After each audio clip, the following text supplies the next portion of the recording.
మన ప్రభు అయిన యేసు క్రీస్తు వారి నామములో దేవుని బిడ్డలు మీ అందరికీ ప్రేమపూర్వకమైన వందనములు. పరిశుద్ధ గ్రంథములో దేవుని వాక్యమును ధ్యానించుకుందాము. యెషయా గ్రంథము 65వ అధ్యాయము 19వ వచనము.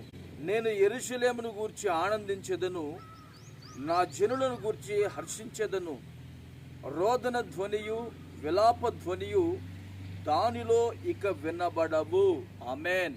ప్రియమైన దేవుని బిడ్డలారా, మన జీవితంలో రోదన ధ్వని, విలాప ధ్వని అనేవి చాలా ప్రాముఖ్యమైనది. ఎందుకంటే మనిషి జీవితము అనేది శ్రమలతో కూడినది, కష్టములతో కూడినది, ఇరుకు ఇబ్బందులు బాధలతో కూడినది మనిషి జీవితం.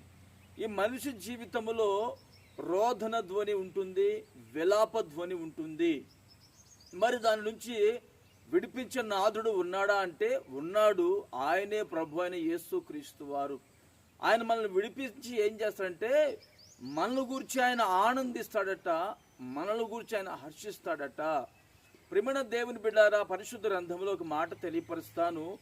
హన్నా జీవితంలో రోదన ఉన్నది, విలాప ధ్వని ఉన్నది. ఆమె ఏమి చేసిందంటే ప్రార్థనా మందిరానికి వెళ్ళి ప్రార్థనా మందిరములో ఆమె ప్రార్థన చేసుకున్నది.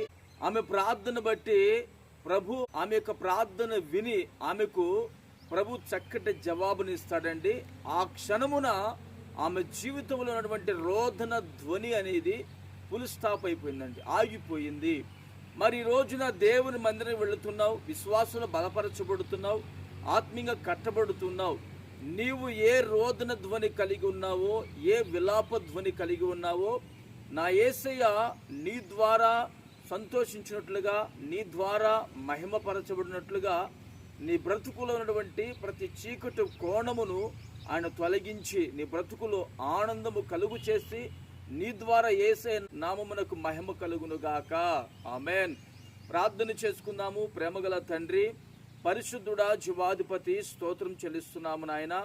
రోదన ధ్వనియు విలాప ధ్వనియు మాలో నుంచి తొలగించి మా బ్రతుకులో మేలు చేస్తానని మీరు మాకు తెలియపరిచి ఉన్నారు. నిశ్చయముగా ఈ మాటలు ప్రభువా నేటి దినమున మీరు మా జీవితంలో స్థిరపరచండి.